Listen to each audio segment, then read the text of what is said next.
Mike, turn your games down. Hi, everybody. Welcome to another movie episode of Games My Mom Found. I am Mike Albertin, and I want to say I did it for you. For you. I watched the stupid movie 3 times for you. For you. And who's with me tonight? This is Bill Tucker from A Gamer Looks at 40 podcast, and this episode is brought to you by Sony Vaio computers. Oh, yes. Of course. There's lots of those. This is Joe Butler, and Mike stole my intro, so the only thing I can think of is, oh man, it's really hard to date your girlfriend when her dad's ghost is staring at you from across the room in the dark. And this is Blair Farrell from comicbookvideogames.com, and I'm glad my free Canadian healthcare pays for the tonal whiplash that my neck went through watching this piece of garbage. Hey, look at the bright side. You had a 30-second laugh attack while watching this movie that you recorded did for us. I ever? That was worth it alone. With your snack pack little thing that you were eating. It was yogurt. I'm a 40-year-old man. Yogurt's good. I bought it when they took out my tooth, and I'm like, I bought things for yogurt and I ate all 4. I'm like, I should have bought more. But we are here to talk about the amazing Spider-Man 2, directed by Mark Webb, and came out in 2014. Yeah, That sure was a year. Indeed. so I just want to say the plot of this movie is we don't know, but we're Doesn't putting it have together. one. Well, the real plot is Peter Parker, Spider-Man, graduated from high school. He broke up with Gwen in the last movie, and they're together, and people are trying to kill him. And the movie has 3 different things going on. It doesn't know what it wants to do. There's your plot. I mean, there's a bit more there, but go ahead. I know. I mean, it's also, I forgot the part. Hey, we're here to set up a whole universe, so we're going to get to all these plots later. How about that? Yes. If you, if this was in the Blockbuster era and you picked up the back of the box to read the synopsis, what would the synopsis even be? I pretty much give it to whatever Mike said. It's just like Spider-Man's going through some personal issues. Let's see what they are. And that's just the synopsis. Because I don't think Electro shows up to 40 minutes into this 2-hour and 20-minute movie. It is so long. This movie is so long. Good gravy. It was gonna be longer. Well, the problem is that it was supposed to be longer. They cut out the parts, but didn't bother to make them make sense. They just kept going. That's the worst part. There's multiple scenes in this movie that are missing something that connects them. And it happened more than once, where I'm like, wait a second, you're missing... you can tell that they cut out something to save time, but didn't bother to rewrite it to make it fit. They just went, fuck it, go with it. Well, if you'd like to know what the back of the box actually says, I've pulled that up for us. If you'd like a good synopsis, because we don't have Ken here to do the official synopsis, so I figured, maybe we can step in here. The back of the box, firstly, the first quote reads, "Epic, gripping, spectacularly entertaining." That's Joe Neumauer from the New York Daily News. Liar. Say How many dots are in that? between Say those that? words? So epic has 3 dots, gripping has 3 dots, and then spectacularly entertaining. Which means in the man's 500-word review, those 3 words were there. It's like, this was an epic fail. Well, he Yeah. said epic. Yeah, exactly. Yeah, it's exactly right. That's exactly how those blurbs work. So those words were there, not necessarily in an order, although spectacularly entertaining was there in that combination, in that first and second word combination. Spectacularly entertaining and still yet terrible. So the back of the box reads, "It's great to be Spider-Man, Andrew Garfield." Is it? Is it? Question mark. Oh yeah. The back of the box. First sentence, I call shenanigans. For Peter Parker, there's no feeling quite like swinging between skyscrapers, embracing being the hero, and spending time with Gwen, Emma Stone. But being Spider-Man comes at a price. Only Spider-Man can protect his fellow New Yorkers from the formidable villains that threaten the city. With the emergence of Electro, Jamie Foxx, Peter must confront a foe far more powerful than himself. And as his old friend Harry Osborn, Dane DeHaan, returns, Peter comes to realize that all of his enemies have one thing in common: Oscorp. Great! All right, fantastic. That's okay. That's a fair summary, but he does not hang out with Emma Stone this whole movie. They break up in the first 5 fucking minutes of this movie. They break up, and then they get back together, then they break up again, But and then the they play little Solid Snake and the... It's missing stuff. Like, you obviously can tell time had passed, and I was watching a YouTube video that said that there was a scene that said 1 year later, and Kevin Feige said cut that out, even though he didn't work for that would have them. helped. That would have helped because I had no idea where I was in time or space. So- It doesn't make sense. You're like, well, they broke up at graduation. He's in college now, but is it during summer vacation and he just and he's going to college? So he's saying I'm in college? Is it, there's just no information because all of a sudden they see each other later. They're like, oh, it's so great to see you. And it's like, you guys just broke up a scene before. No time has passed. What the fuck? Like, Well, I would say, like, conservatively, it was a half an hour when they broke up because the opening is. So at the start of this movie, the second when a movie comes on and you start Googling how fast was satellite internet in 2002, you know you have a problem. Because they have, like, the plane fight scene with his parents, and then the actual opening of that. Well, the opening with Spider-Man, his introduction is awesome. yes. Except, how high was he? Did he jump off a plane? Because, like, he he jumped off the plane that his plummets and parents were- then shoots, like, his webs. And then you have graduation, and then you have the breakup. So that's, like, a half an hour into this 2-hour, 25-minute train wreck. And Trainwreck is really apropos. It's kind of shocking how, and again, we all kind of know now what they were trying to do. They were trying to set up 2 more movies at the bare minimum that Yeah. were never going to happen. 7. So, This movie is the effect of Avengers. Mhm. It's called We Want That Money and We Want It Now. Are we going to do it right? No. We just want it now. It's our money and we want it now. There's a lot of Oh, wait. things. I think of Red Letter Media, and they say, like, Sony Pictures is desperate for a hit. Like, that's, like, their film. And, like, the first Amazing Spider-Man, you can tell, was trend chasing the Nolan movies. And then Avengers came out, and everything, the buzz was cinematic universe. So then it was, we have to not do a sequel, because this movie is a sequel to The Amazing Spider-Man, but that's in name only because they're 2 completely different films. Yeah. Like, they can be set in different universes.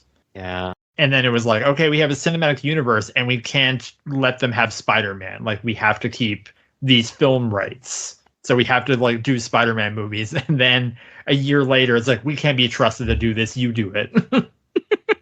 Sony cannot be trusted, and I'll be getting into that at the end of the movie. But it's also riding the very significant high of the best, probably one of the best, because technically there's a same name but also equally better comic. This is very much inspired by the Ultimate Spider-Man run, where Harry's parents were scientists, and they have not gotten to it, which would have been better. But they also work with Eddie Brock, which was involved, like, where the symbiote suit was a cure for cancer and things like that. I'm glad you brought that up because this is the route they should have went. But then I don't trust the hack writing duo Robert Orci and Alex Kurtzman to actually read a comic book.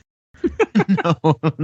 Because, like, in the Ultimate run, like, Eddie Brock's parents were on the plane with the Parkers, so then it's like, oh man, I haven't seen him in forever. So you have some establishment and some common trauma, as opposed to, we never mentioned Harry Osborn at all in the first movie. Oh hey, my best friend that never was mentioned before is back. I kept getting so confused. I'm like, was Harry in the first movie? No.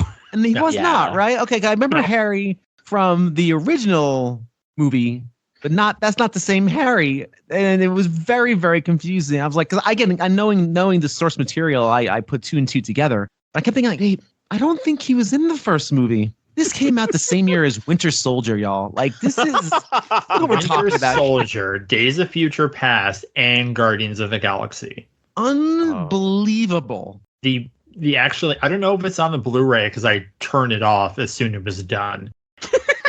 In theaters, there was a post-credit scene that was just a scene from Days of Future Past, even though that was Aw. produced by Fox. That was not in the Netflix version I watched last night. I stayed for the whole thing, and there was no end credit scene. Interesting. I'm not sure it was on the Blu-ray. That's how I watched it. It's funny. I saw this movie in theaters when it came out, and I remember leaving upset. I do remember that. I had not seen this until this week. I will tell you why you were upset. I'll get on it and we'll go back to it later. I also remember seeing this in theaters. And I'll go ahead and just say it now. That ending scene I could feel everyone suck the air out of the movie theater. Like I even looked to my friend who's never like shocked, and my friend was like genuinely shocked at the death of Gwen Stacy. Like it's and I think that actually is the reason why this movie bombed, because it's such a fucking letdown ending. Oh, I thought you were talking about the ending that was spoiled in the trailers of him throwing the manhole at the rhino suit. Yeah. I know.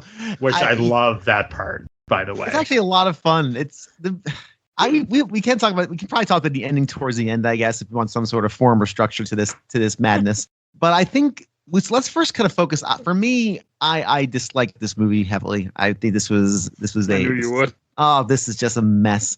It's a structural mess. You know what it reminded me of? I was thinking about it right before this recording. You ever have like action figures as a kid, but they never really fought. You just banged them together. You just banged action figures together, and then you just more and more you just banged the action figures together. This is the visual representation, the cinematic representation, just banging things together and hope I'm entertained enough to last me till lunchtime. There's no rhyme or reason to this, and the fact that there's so much stuff cut out makes a lot of sense. But boy, oh boy, I have to admit I was playing a little F-099 while this was last night, because I was like, snapping, hey, so don't what happened? What's going on F-099? Oh, they're doing Mirror World now. Okay, real races. Okay, cool. Let's try those out. It's so funny to think about how Spider-Man 3 came out in 2007. And Spider-Man, let's rewind even further. So Spider-Man 2 comes out, and it's like, okay, here's this focused story about Spider-Man versus a villain and his personal struggles and how they all clash.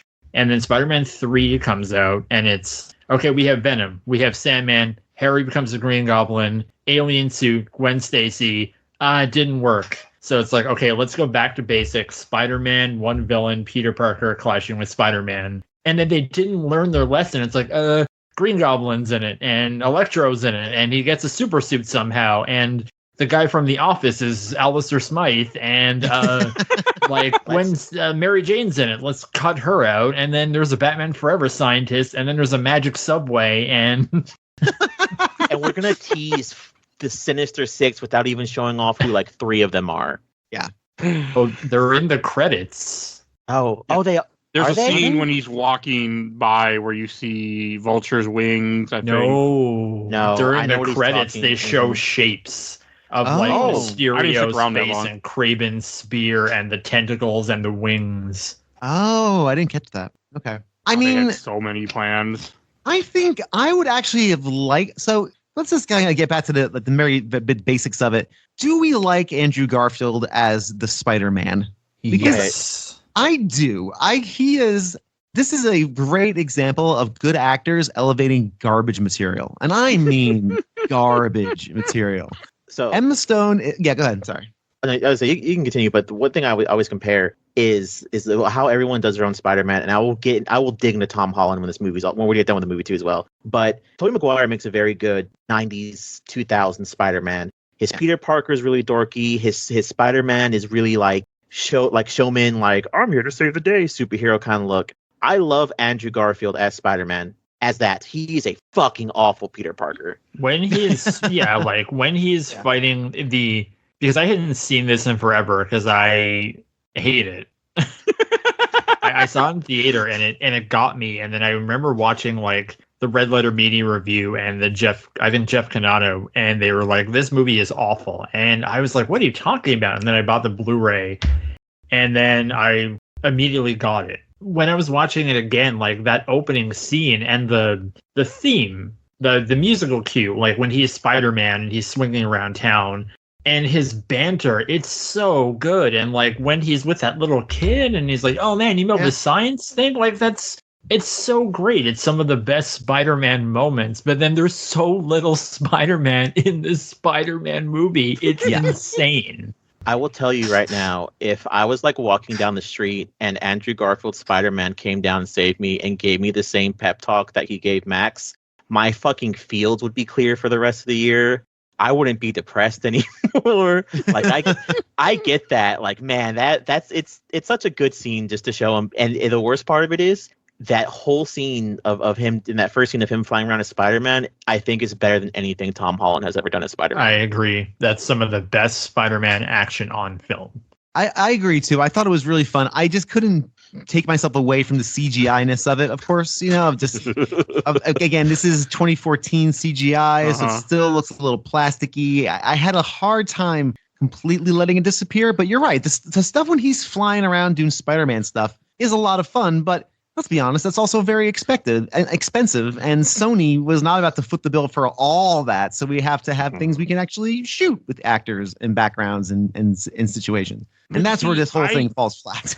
I prefer that. I would actually rather have a movie with just Andrew Garfield and Gwen Stacy, take out the Spider-Man, take out the villain, just have Dwayne, or whatever the hell his name is, Green Goblin guy, forgot the actor's name. Yes, I just have him be a villain of some sort, evil corporation, have Max. I mean, like, that's the movie I wanted. Like, I want the secret agent movie where his parents, like, that's the problem with this movie is that it's like you took a 007 movie with James Bond Jr. and then put it into a Spider-Man movie. And it just, and it's like, it feels like what Blair made in the comment in the beginning, like, it really feels like two different movies here because it's constantly switching. Like, it has its really serious moments, and it has the goofiest shit where it feels like you're watching a comedy. See, you say two, and again, I say, like, there's at least 5. Like, I was trying to count the subplots in my head. There's a lot. And a lot of subplots. Now, there's 2 things. I wish I could have found the clip, because it was on 2013 or earlier on Conan O'Brien, where Paul Giamatti said, I want to be the Rhino in a Spider-Man movie. I just want to be the doofus who runs at walls. And I'm glad that he got to do that at least for 5 seconds. And he is like, Paul, you want some craft services? Like, no, man, I'm full up on scenery. Like, I don't need anything else. And some of on the whole, they hinge this whole stupid franchise around his parents. And the second in any Spider-Man comic where Richard and Mary Parker come up, it's of some of the worst Spider-Man stories ever. Like, in the Clone Saga? They come in back in the 90s and it's like, oh no, they're androids or something, or clones. And it's just I have that issue. And there's like something in the 60s where like he goes to India for some reason because they might be there. And then they did something where it's like, oh, you have like a secret sister who's not your sister in some weird graphic novel. And it just convolutes such a simple story of orphan kid gets powers and does this. And even what they do with like the stupid spider thing later on just makes me really angry, especially like in the whole Spiderverse thing, where it doesn't matter who's under the mask. With this universe, it can only be Peter Parker, which is so stupid. I get that. Yeah. So that is a dumb thing that's only there to set up more with his parents. Yeah. Because one of the deleted scenes, Bill, that you didn't see is his father survives at the end of the movie. Deleted scenes? This movie was 2.5 hours long. Yep. There's a deleted scene where his father talks to him I didn't watch it, but I've seen it. I've seen parts of it. I know that he's in there, and so yeah, he survived because they were setting up. They had all these other plans. So how is wait? How is it possible in a plummeting plane with one engine and a seatbelt around his neck on his clunky Sony Vaio, constantly restarting his connection? Boy, the sat nav on that thing must have been amazing. How is that possible? Maybe they had a raft that they jumped on and rode. A raft? You're plummeting in an airplane that's full of jet fuel with one engine aflame. Like you're at terminal velocity times. That's why the scene got cut. Yeah, it's when he's one of the many scenes where he's at Gwen's grave. He just shows up and it's like, oh hey, I'm alive. Yeah, I would have thrown things at the screen. I would have been thrown out of my local theater if that happened. Are you kidding me? You're not wrong, Phil. Because it was a test scene originally. I know they tested that with the original audiences, and I think it was like right before maybe a movie was supposed to come out, and they recut it because apparently they let the test audience see that scene, and people walked out of that theater pissed, and they're like, "What's wrong?" And they're like, "That ruins the whole fucking movie." Which honestly, the ending of this movie does ruin the fucking movie, anyways. But they're like, you just keep giving it to Peter, and then you give him this whole thing of like his dad's alive. It's kind of bullshit, and everyone was pissed off and everything, and they're like, Yeah, we need to recut the ending. Wow. Okay, so I'm glad the people spoke up. The proletariat spoke up and rose against that nonsense. I can't believe they would even think that would be a good idea. That's what's called manufacturing drama. You're manufacturing it. It's like, ooh, here comes the dads back. It just and unless they win. Speaking of deleted scenes, Bill, that you're upset that you missed. When Osborn dies, there's a guy wheeling a cart in the scene. There's a canister on the cart that is supposed to hold his head Futurama style because he's going to be in the next movie. No. Yeah, that was a plan. Wait. There was a scene in this movie of his head frozen inside a Futurama tube. So does Osborn die? Because you never really see him. No, he doesn't die because at the end. Yeah, he passes. Like he has the goblin disease. He has the goblin disease. Yeah, but they have the thing where it's like it's on the news where it's like Norman Osborn dead, and so you don't hire you hire Chris Cooper. I'm sorry, Chris Cooper dies. Yes. Yeah, and you put him in scales. And it's like, oh my God, like this stupid it's just like, okay, so I live until I'm 50, and it's like, oh, Harry, you're going to go full on goblin tomorrow if you don't get at it. It's like, you lived a full life. It's so stupid. It's as if the director, Mark Webb, who we've talked about Mark Webb before on the show because he did the first one of these. Oh, yeah. He did good work. Like he was one of those toast of the town directors with 500 Days of Summer. Like he was one of those it directors. That went away. And that went away real fast after these two clunkers. Well, the first one, the second after this one, it's the Hollywood thing where it's like the Wachowskis where they did Bound, and then they did The Matrix, and then the guy who did his name is escaping me, like the Tom Holland films. Yeah. I can't remember his name, but anyway, he did small movies. Like he did this pretty interesting movie called Cop Car about like a bunch of kids who like steal a cop car. That's a fun movie. I like that one. Yeah, that's good. Yeah. Like he did that, and now it's like, okay, now you're doing Spider-Man. Like I think a lot of the blame goes on. Like this is executive produced by a duo, Robert Orci and Alex Kurtzman. I think I've already brought them up. I think they're most prominently known. They did like the first or possibly second Transformers movie. And then the third one, which made a bunch of money, and then they did the first Star Trek, or the Star Trek reboot, 2009, which I enjoyed. I did too. I'm not a Star Trek guy, so take that as you will. That's good. It's not a Star Trek movie, so that's good. Yeah. And then they did Star Trek Into Darkness. So, and I'm going somewhere with this. Yeah, I like that movie too. Because 2013 Star Trek Into Darkness comes out. Captain Kirk dies. Oh, we need magic blood to bring back Captain Kirk. 1 year later, The Amazing Spider-Man 2, executive produced by Alex Kurtzman, Robert Orci, written by them, at least one of the 5 credited writers I think on this. And there's a subplot about Harry Osborn needing magic blood to save his life. Interesting parallels.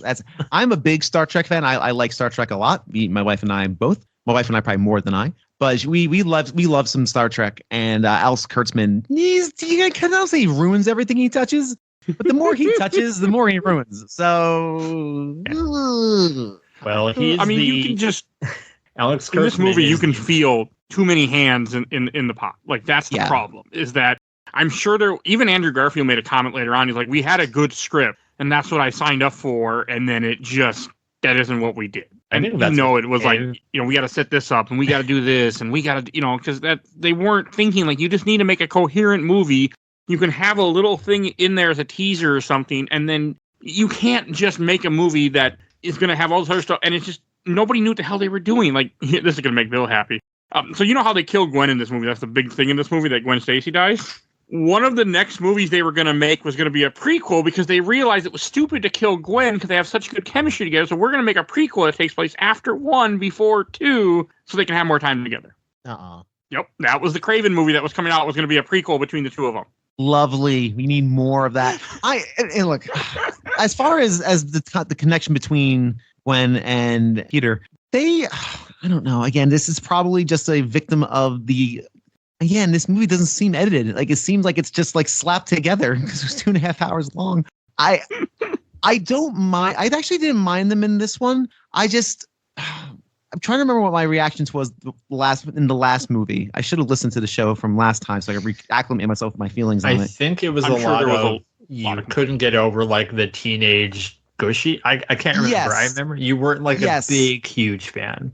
I was not a fan of him going no, boo. That's just but there's not a lot of that in this though, which makes it feel like two different like universes, like you said, Blair, because he doesn't really have that. So I actually dug them more as a couple in this one, but boy oh boy, whenever they're together, everything grinds to a halt. Like everything. It is like a cutscene waiting for a QTE or something. Like it's just literally just hanging time anytime the two of them are sharing space. And I know, Mike, you say you would like a movie with just them. I do. I love think them in Ken this. and I are rubbing off on you in the wrong way because that sounds terrible. That is not a movie. I do not want to see an hour and a half of those two making doe eyes at each other and going, I love you, but I don't love you, but I want to be friends. But don't breathe my air.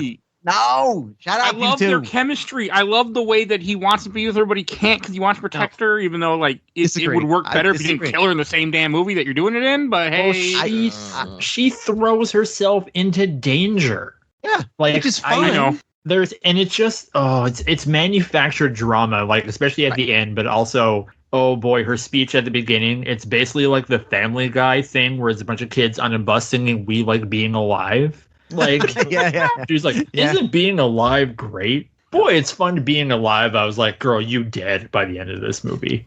Well, they set it up. I mean, but they should have did what Age of Ultron does, where they set up that Hawkeye is going to die, and then all of a sudden they don't do that. And the movie's better for it. Gwen Stacy's most famous things that she did in comics was die until they brought her back as like a Spider-Woman. Well, didn't they bring her back and then Osborn impregnated her? No. They retconned that. Yeah. But it did happen. It was like she went there and it's we can go on forever about the Grey Goblin and all that nonsense.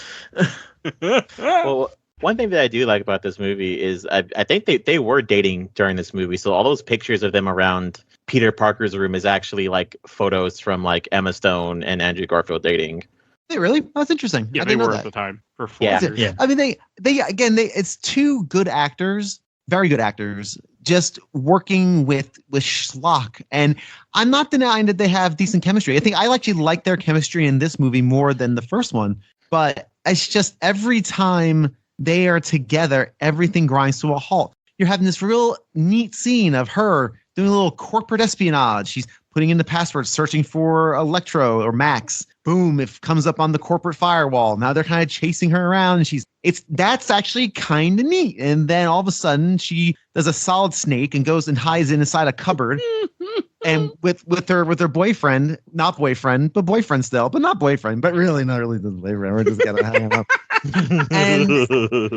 And everything stops, like everything. It's like you see the guy, the guy who's chasing her. You're like, oh, which way she gone? Left, right? No way she could have gone to the maintenance closet. Only a crazy person would go in the maintenance closet. It's just so, and then because again, this is the movie just trying to give you more time with them to make the ending punch harder. And that's us watching them doe-eye each other is not endearing us to them as a couple. Either like them or you don't at this point. Like, there's not much more you can do. You know what I mean? It's been two movies. Let them figure things out together. I actually really liked towards the end with the final Electro battle. And we'll talk about that disaster of a character next. But with a final battle, them working together. That's kind of cool. Like she knows the grid because she worked at Oscorp, so she can turn. I mean, let's be honest. You don't need much. You don't need much know-how to break a lock.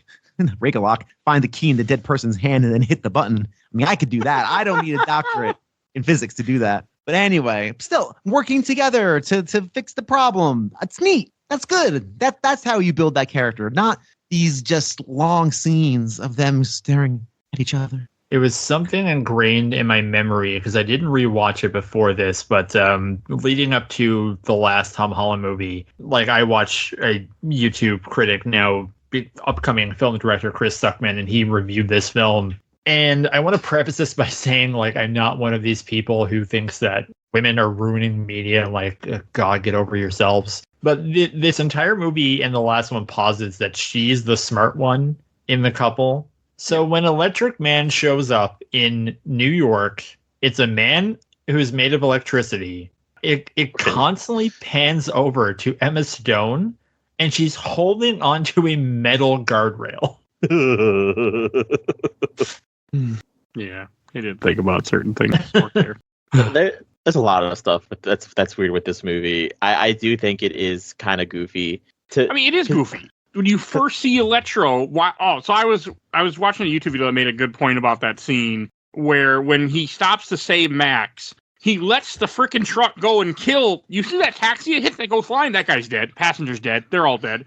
Another car, they're dead. But hey, you know what? He stopped and he fixed Max's hair. It's like you have two different. Like that's why I keep making that joke. Like things just it doesn't work. Like the Spider-Man stuff is very goofy, but it's too goofy too. Like I like Electro's character. And I remember when I first heard Electro was in this movie, I got so excited. This is not my Electro. I know it's the ultimate version of Electro, but still, like it's also the ultimate version of Electro. Yeah, it's not even. Because I remember watching the Red Letter Media review back in the day, and it's a problem with a lot of Spider-Man villains from this era. And now they've kind of fleshed them out and given them backstories and things like that. But back in the day was, okay, there's an electric lineman, and he gets electric powers, and he robs banks. So they have to think of like interesting thing to do with these people, and a lot of this is owed to the Spectacular Spider-Man animated series. Like, that's his origin, that he falls in the electric eels. But, like, he's not he's a cartoon. Like, the way he acts, it's like Jim Carrey in Batman Forever. Like, this weirdo who's obsessed with Bruce Wayne with Spider-Man things all over as well. Like, you can actually make him an interesting character. And then it's just so goofy and unbelievable when the first Amazing Spider-Man was so serious as they were chasing the Nolan stuff. And then you have this one, and they go, once he gets his electric powers, and they go to Ravencroft, and they have a guy who's like John Glover in Batman Forever. Or Batman and Robin, sorry. It doesn't fit. It's like, why are you having this cartoony villain in a movie that is mostly serious? Like, it doesn't make any sense. But you guys are forgetting my two favorite parts about Electro, where one, where his original name is Max, he has like issues where no one even pays attention to him. But it's funny because it really doesn't make sense in this day and age because this is 2014. And then you have the part where he gets his powers where you know someone in the room is like, hey, I have an idea. The kid's like dubstep, right? What if we also make him like dubstep?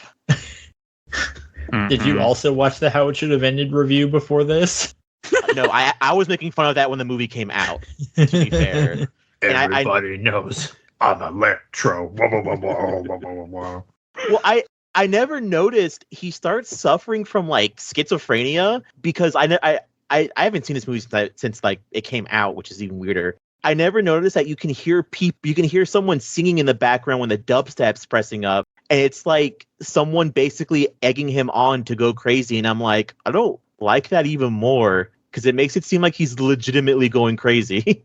It just, everything. I mean, the eel thing, I can see that working in a cartoon. It doesn't work in live action for this movie. This is not the movie where you have a guy drop into, I mean, an eel thing. I mean, it is, but it shouldn't be because the other part of the movie up until this point, which let me check, is 30. It is about almost 40 minutes in the movie before he falls into the eel vat. You've had a somewhat serious movie. I mean, there's some jokes aside, but it's like eels. Like, you could have come up with so many other better origins than that. No, I'm fine with that. Like, it's because in this Spectacular Spider-Man, the kind of catalyst for Electro is like he's a guy who's working and he's like, oh yeah, I'm just doing this job as an electrician at this school because I'm trying to go through college. And then there's this accident because they're experimenting with electric eels, so power grid's fine, whatever, it's comic books. And then he becomes Electro, and then he's in this containment suit, and he's like, I just want to go out and get a cup of coffee, and I'm going crazy because I can't do anything.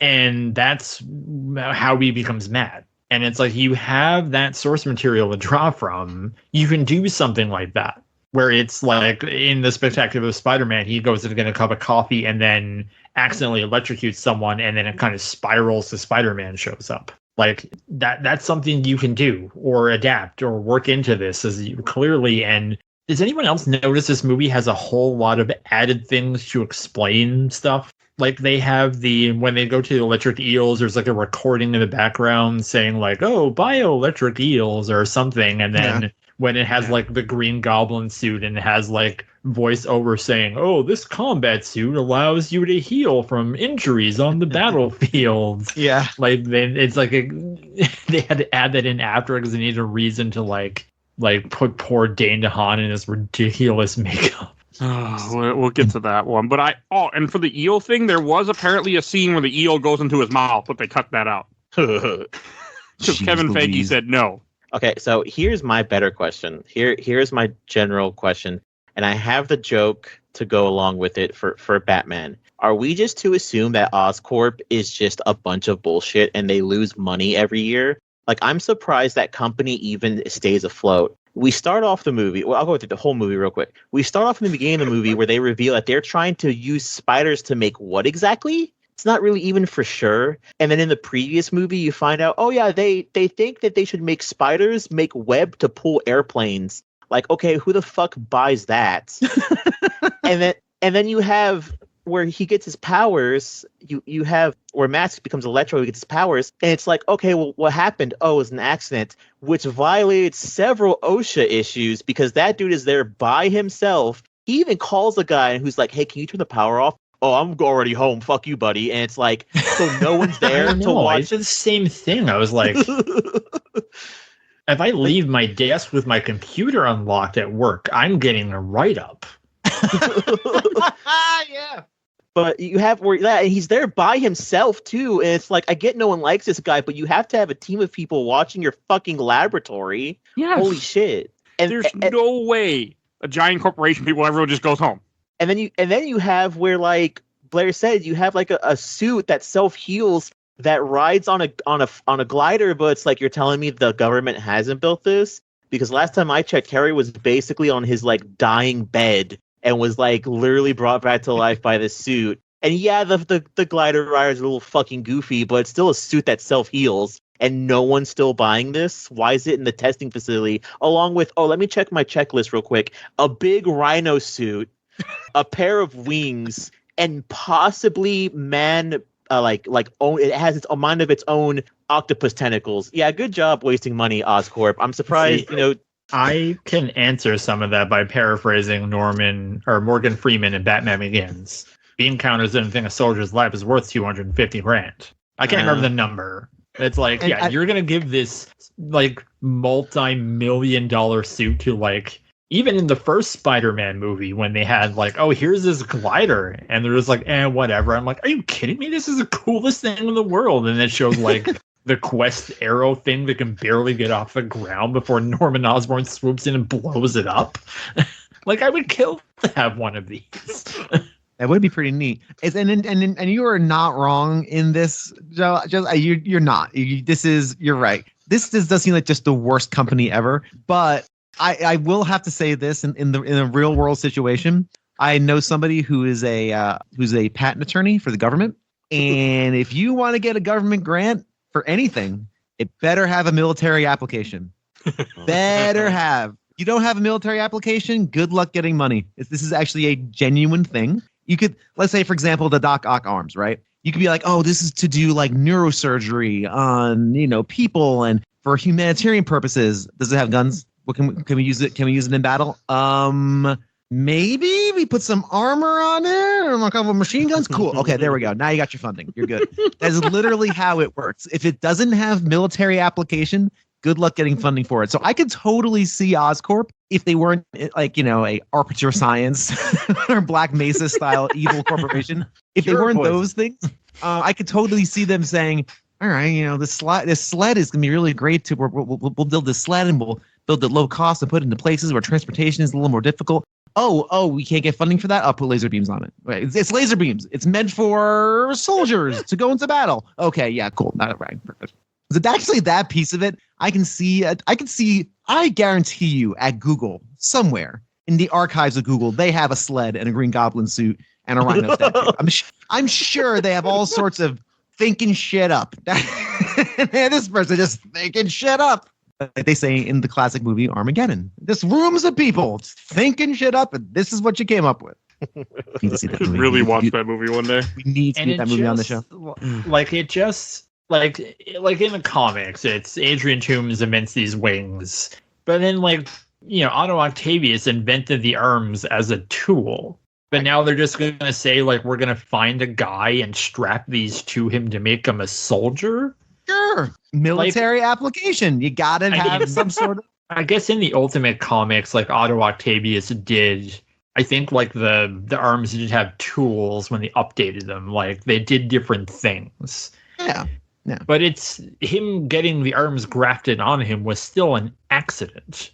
Right. So they're just going to stage this accident, like this... random guy who was in the first one who talked to Connors in the cell, who is, I don't even know the character's name, and he's probably like a Z tier Spider-Man comic reference. These are all going to be suits that we're going to find the wackiest villains we can put in there. We're going to find Paul Giamatti doing a Russian accent, and we're going to strap him into a rhino suit and have him just go crazy, just run around town. Just go ahead, break into buildings. I'm about to blow you guys' mind. Are you fucking ready? Let's go. Sure. Everybody ready? So that is Gustav Fries. He is very much, or Fierce. Gustav Fierce. Because it's spelled F-I-E-R-S, but it's pronounced like fear. So the reason why he is butthurt at Spider-Man, because he knows Spider-Man is Peter Parker, because that is his brother who gets killed fighting Peter Parker's dad. And he wants to get revenge for his brother dying. Boo! Boo! Is this in the movie somewhere? Random schmuck on the plane? Yes, I had to look it up. The random guy on the plane, whenever you can actually miss it. Whenever fucking Peter's dad looks up, he says something Fears, which is the same last name as the guy, because in the credits, Michael Massey is listed as Gustav Fears, in parentheses, the gentleman, who is literally some random Z-tier Spider-Man villain. Man, that is dumb. So he's the guy who was talking to Connors in the cell, and he's like, did you tell the boy about his parents? And then, like, the lightning goes off, and then he's gone. And I was looking it up, and they're like, yeah, the whole point of this movie is that, or it was on the Wikipedia or something, where it's like, yeah, they had planned it where the whole reason why because obviously when the movie flunked and they revealed Tom Holland's gonna be the next Spider-Man, most of, like, the details for the next couple of movies leaked. And yeah, they revealed, like, yeah, the whole reason this movie exists is because he knows Peter Parker is Spider-Man, and he knows about the whole spider thing, DNA, so that's how he knows. And he's like, I'm so mad, I'm going to get my revenge against him by killing his son. And I'm going to make the Sinister Six. That is ridiculously stupid. Well, I believe every second of it. That's plotting. That's how you build your cinematic universe. I see. Okay, cool. I mean, they were trying. I actually wouldn't mind, like, a Sinister Six. Actually, like, that's actually not the worst idea in the world. Well, like this. Because then you'd get then you'd have to bring back, like, it wouldn't just be able to have Spider-Man have adventures against evil villains. They'd have to bring Gwen back. They have to bring the dad back. They have to bring back Ben back. They have to bring back everybody. Lincoln shows up again with a hole in his head. I don't know. Who cares? Just throw them all in there. Here's the thing that Sony has failed all of these years. I mean, in many, many aspects. But in this one particular instance, because around the time this movie came out, there was a comic called The Superior Foes of Spider-Man. And it was the Sinister Six, but there was only 5 of them. And it was like the Shocker and Boomerang and Beetle and, like, Speed Demon. It was like these crappy villains, and they're just like, we're the Sinister Six, but there's only 5 of you. And it's like, yeah, because people are going to expect the 6th guy to show up, and he doesn't. They're going to be on their toes the entire time. Like, it is so funny. And it's just a comedy with these schlubby workaday villains. And they haven't made that movie yet. I mean, like schlock like Madam Web and Kraven the Hunter. But it's like, just make this thing. Like, you have this thing that you can make, and it would be excellent. If you hired, like, get Lord and Miller to make Superior Foes of Spider-Man, I guarantee you it would make $1 billion. Sony's just stupid with this. Like, that's just what this movie just reeks of. Because, like, we were supposed to I remember being excited for the Sinister Six movie. It was supposed to come out and follow this. And this movie didn't really do that bad. It made $700 million at the box office worldwide. With a budget of, like, I think 200 something. If it makes you feel worse, Blair probably obviously knows. I know Blair knows because he's also a comic book guy and a video game guy. He's a comic book video game guy. If you want a sequel, Mike, just play the game, because it's basically a whole different story and you even fight Carnage. Oh, yeah, I did play the game, actually. Yeah. It's one of the few games I bought digitally back in the day on my 360, actually by accident. My son bought it. I'm like, oh, well, I guess I own it now. So I ended up playing it and beat it. But it wasn't And bad. that's the funny thing, because for the first video game, they do a sequel to The Amazing Spider-Man where it's a bunch of other cross species come out. So it's like a scorpion man, and it's a scorpion, and there's like a rhino human hybrid. And I know my friend Chris Baker did some of the writing on that, and he kind of incorporated how Alexei Savinich became this hybrid, and they could have like built upon that, which would have been interesting, but they, it's just like, whatever, that's that video game. Because Smythe, voiced by Nolan North, was in that game, but I think he was killed at the end. And that name drop, too, when they say Smite, I mean, it's cool, but it serves zero purpose. Yeah, I mean, I didn't get it. I didn't get it. I didn't get it either. It's okay. And that, like, is Felicity Jones supposed to be Felicia Hardy? Because he just calls her Felicia. Yeah, that was supposed to be Black Cat in the third movie, and she was going to get her own solo movie, too. Oh, God, I hate everything. They were also setting up, it's so there was draining, a Craven movie, which still hasn't come out yet, but is in production. There's a Venom movie that was planned. Came out. There was a Carnage movie that came out that was planned, and these are all going to be like, so the whole idea was they're going to be Amazing Spider-Man 2, and I put the GIF, or not the GIF, but the image in the chat of all these different movies they were going to make that were then going to connect to the big cinematic universe where they fight Carnage. That was their big plan. It's okay, because Sony keeps pansying out and doesn't know what to do with the Spider-Man franchise. Mr. Bill, Yes. have you watched Madam Web yet? I have not watched Madam Web yet. I heard it's not good. I am glad to hear that, because the whole time you watch that movie, I want you to think this was supposed to be the sequel to that movie, because Madam Web was supposed to originally be set place in the Andrew Garfield Spider-Man universe, and Sony chickened out last minute. Really? See, and that's what I wonder. Are they chickening out, or is Marvel vetoing them? Because they're partners with them. Because I know the plot of Madam Web, not to sidetrack into another piece of crap, although Madam Web exists. So the How Did This Get Made podcast about Madam Web, which is excellent. It is so funny. Because the plot of Madam Web was supposed to be her as a Sarah Connor type trying to keep Mary Parker alive so she can give birth to Peter Parker. I remember that. And then that's what they signed on to do. But then it got, to my knowledge, I mean, this is probably mixed up in the weeds or whatever, because I don't know what they want to do. Like, because they want to link it to Tom Holland because that's a new hotness. But then they're not allowed because Marvel also has plans for Tom Holland. So maybe they want to do Andrew Garfield, but he's like, why do I need to be associated with this crap? Like, I have a great career now. I'll go and do this little fun cameo in this other Spider-Man movie and then do other things. So why is he going to get pulled into like the Morbius nonsense? Never seen Morbius yet. Just watch that. Just watch that and Madam Web back to back so you can figure out which one's worse. Hard pass on that one, guys. A hard pass on that. So Madam Web almost happened, by the way. I stepped away for a moment, and so did we talk about Electro? I talked a bit about his. We talked about his origin and how goofy he is. We did not talk, and we talked about the dubstep. We didn't talk about the fight. Okay, so we didn't talk about, which could be. I try not to be hyperbolic on this show, but that is one of the dumbest fights. I'm sorry. I know the moment that the fight, and this is a Mark Webb thing. This is a directorial thing. I put this straight on the shoulders of the director. The minute it starts playing the Itsy Bitsy Spider in the midst of their knock him out, drag him out CGI ball that's brawl. the end one. Yeah. Well, I'm not talking about the end one. That's the one I just flashed to. Oh, I thought we were talking about his introduction in Times Square.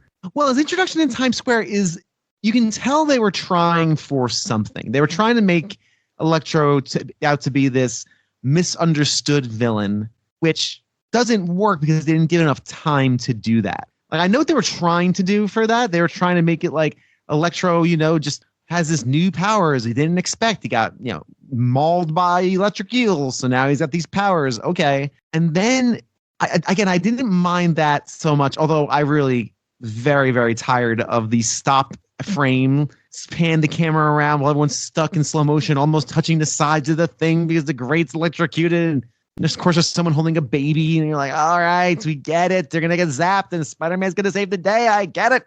Don't forget. Don't forget the most important part, Bill. Something always, everyone say it with me, something always has to go wrong with the web shooters. That's right. Always. That's right. And what's the solution? A car battery. That's the solution. Infinite electrical power can be diffused by a little magnetism, a little science. It's something that I would never have picked up on in a million years. One, Peter Parker's a genius, and he doesn't know how magnets work. Yeah. And Yeah, him two, and Insane Clown Posse, yes. he's getting his information from a YouTube video that if you pause it, has 1 million views, but the channel only has 3 subscribers. Yes. Yeah. I was marveling at old YouTube. It was fun. Chris Stuckman pointed out, he's like, I've been doing this a long time, and a channel with 3 subscribers doesn't get a video with 1 million views. It doesn't happen. But that's like a blink and you'll miss it. No. Yeah, he's not very smart, Peter Parker, in this movie. He doesn't quite know how magnets work. But again, he's Andrew Garfield is a very charming, good actor, so he pulls off the junk well. But my thing at the very end with that godforsaken little bitty itty bitty spider, my asshole puckered. Like it literally, like that's literally, and I'm not lying. That's how astonished. That was my bodily reaction to the Itsy Bitsy Spider song. And it did a second pucker at the very, very, very end when the web turns into a little hand. Oh my God. I had a visceral biological reaction to that. It's like, oh, fuck. Ugh. Anyway, so I don't know. Electro, I'd like to learn. Is he a good villain in the comics? Like, is he good? I mean, he's a jobber. Like he's like you know, I think they've since brought in, like, they fleshed out his character, but in the 60s, he was a guy who was like a linesman who got struck by lightning, got electric powers, and decided to rob banks. Yeah. Okay. So he's just kind of a thug. That's what all the villains were. I mean, like Sam Raimi elevated like Doc Ock, and give, like, you know, Willem Dafoe like all this material to work with and things like that. But that's like, you know, Sam Raimi. Yeah. Sam Raimi. And this is just people who they're making a product and they have a cursory knowledge of Spider-Man, and I think it's a director who's caught between bad writers and the interests of like a corporation who's trying to make a film to hold on to a license and start a cinematic universe out of nothing. And they are still trying to do it, because you can make Venom movies and they are gloriously stupid fun, and I can't wait to see the third one. I'm so excited for the horse Venom. Gives a crap about Craven the Hunter as a standalone villain, sorry. Okay. Or a standalone hero in a movie or whatever. And I will bring this up mainly because it's so fucking goofy. Bill and Mike, do you guys know what I think Blair probably knows. Do you know what the plot for that fucking movie is? Which one? For Craven? Do you know anything about Craven the Hunter? No, I have no idea. I watched the trailer and I know it's like he gets animal powers somehow, and I was like, I already don't care. Yeah, he somehow gets animal powers, but the whole point is that he's not even the original Craven. His dad's the original Craven, and he's supposed to be some kind of heightened PETA member. So he's fighting his dad, who's supposed to actually be after like dangerous animals or some shit like that.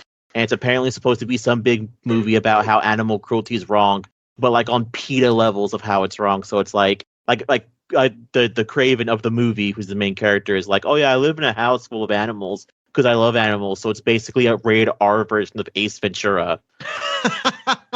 Fuck, that'd be a good movie. Someone should write that. I'm into that. That Craven movie's not going to be good. I'm pretty sure.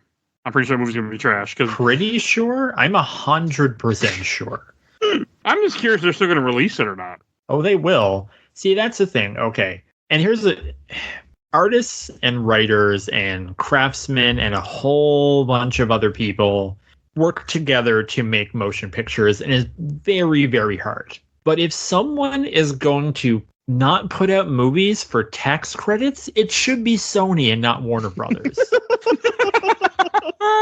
Like, I think if they said tomorrow we're not going to put out Craven for a tax write-off, a bunch of people would be like, oh, thank God. Mm-hmm. I would be like, I don't care. I don't want to see that movie. It's gonna bomb. Everyone knows it's gonna bomb.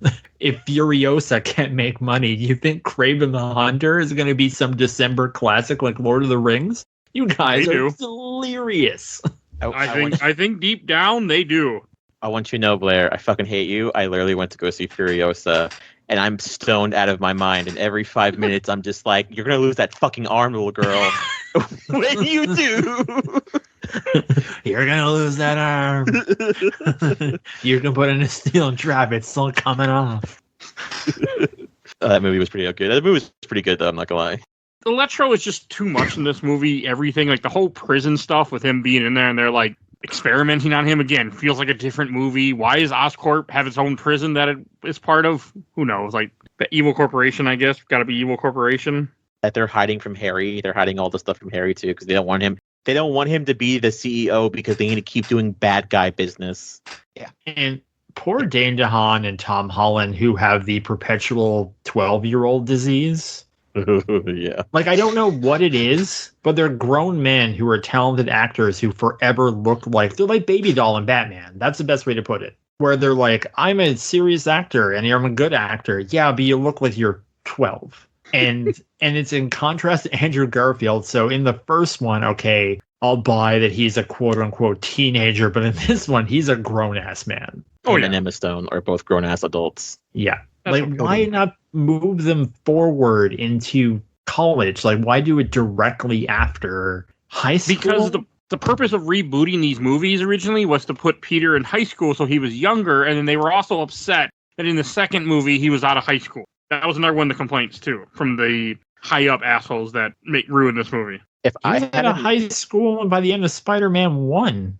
Yeah, and they were upset that they did it again. Because they were like, we're going to keep him in high school, and then the second movie's already out, and they were upset that that's what they did twice. We're going to keep him in high school, but we're going to cast a 28-year-old man. If I had a nickel for every time they made a major Spider-Man reboot, and Peter Parker was above the age of 18, I'd have 2 nickels, and I'd have one in each hand, and I'd beat up the CEO of Marvel and be like, stop making him 16. He's 25 in the game, and he's 35 in Ultimate Spider-Man. And it works so well. It's that whole idea that if you have him younger, then you can make more and more movies, and you can hire him. You can hire someone that isn't going to cost a lot because they're younger and newer. It's so then the Harry Potter syndrome. You cast like a 10-year-old to play a 10-year-old, but you don't cast a 30-year-old to play an 18-year-old. Right. Tom Holland's 30. Can't be that old. He's 30. Tom Holland.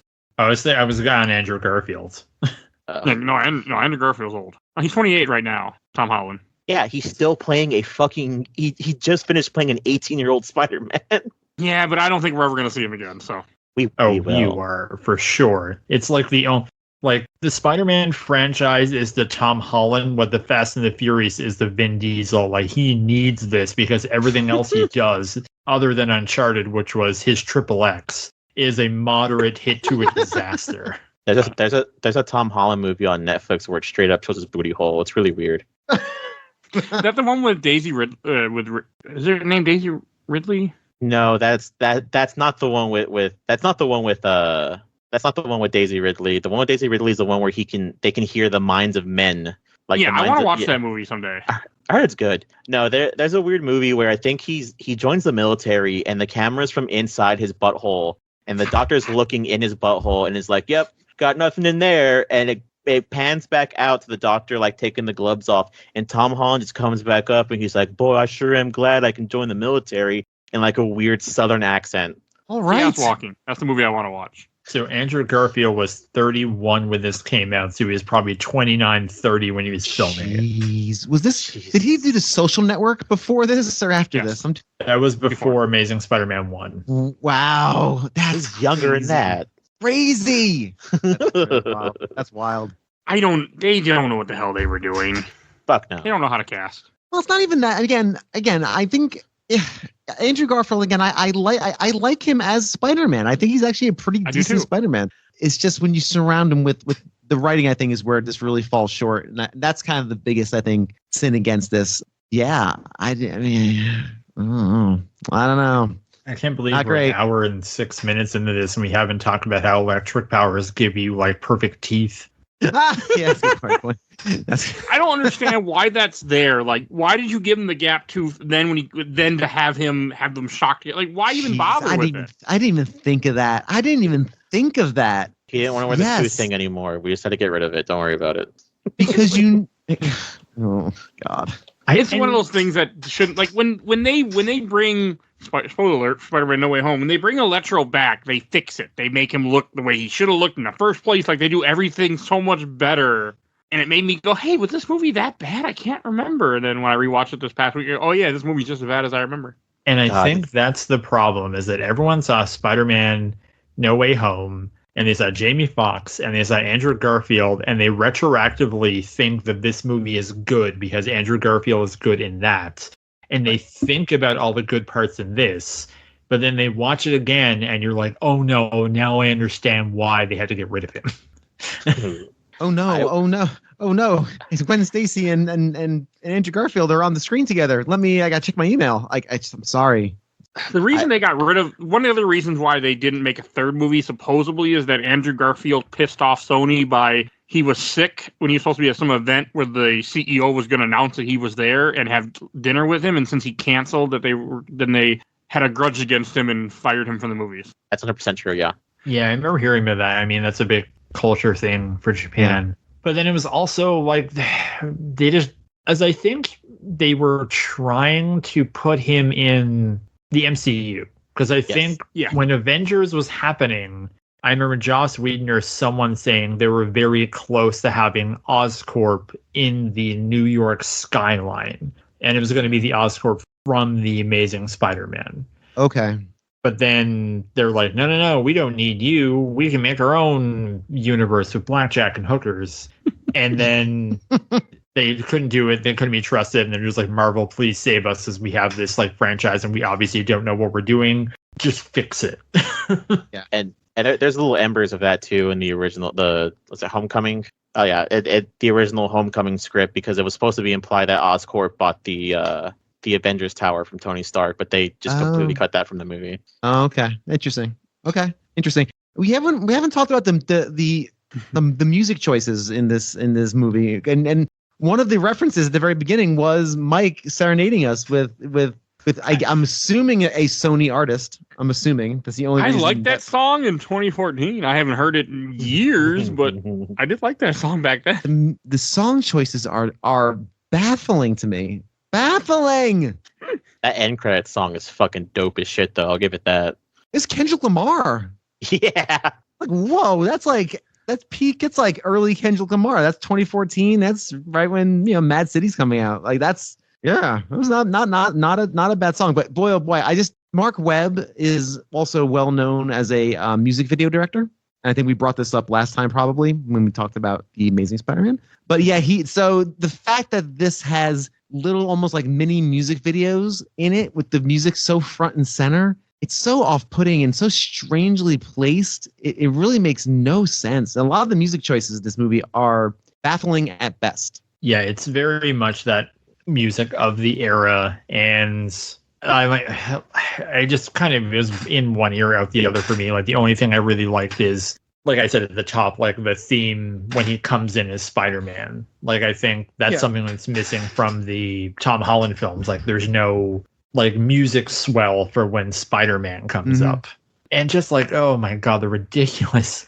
I mean, the movie gets some momentum, and then it seems to be him going back to his parents. And then he starts a subquest about finding his dad, which leads to a subway token, puts up a magic subway train that has computers from 2002 that are still working 14 years later that no one found, ?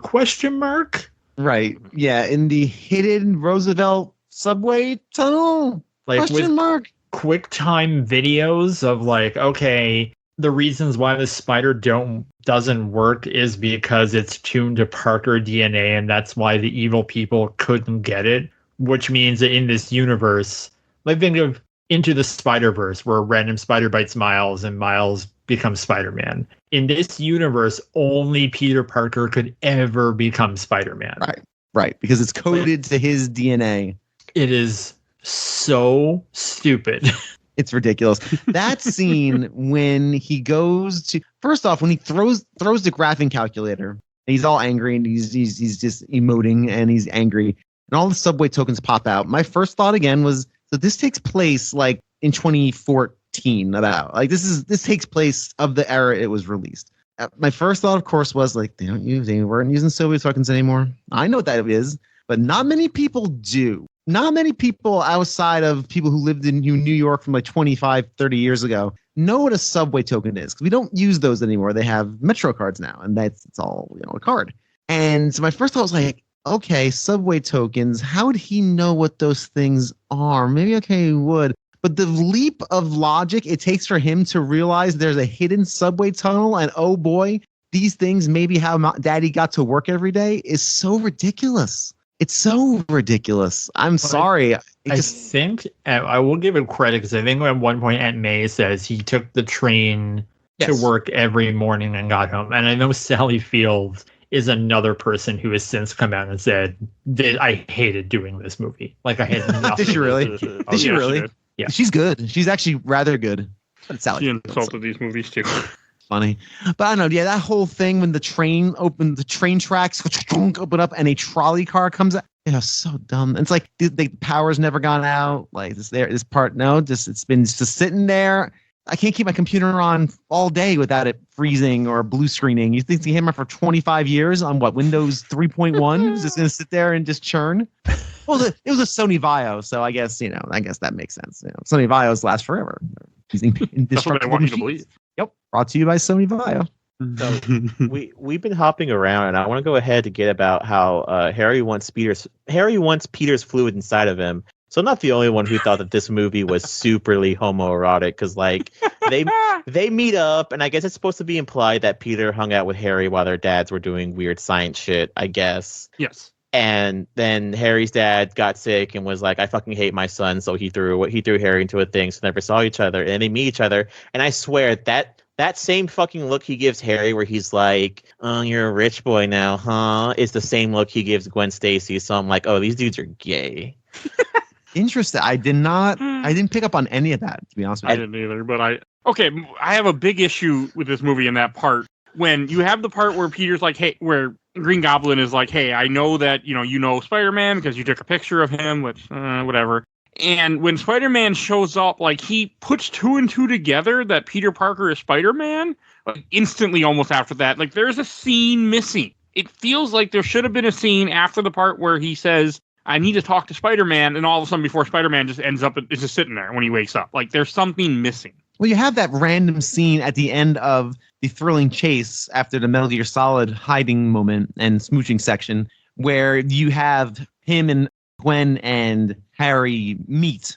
I agree with you too. That him doing the back and forth look like putting the pieces together. Yeah, doesn't make. There's something that should have been in this movie that probably was in this movie, but then cut out for time. I can't remember his logic, because I know he mentions that like the Oscorp spiders go missing the second that Spider-Man shows up, but there is something that leads him to the realization that Peter Parker is Spider-Man. And I mean, his heel turn is so fast. And Norman Osborn's like, oh, you're going to get the goblin disease, and it's already happening. And it's like, okay, but you're an old man, and he's like, what? I think they say he's like 19, 20. Yeah, it's...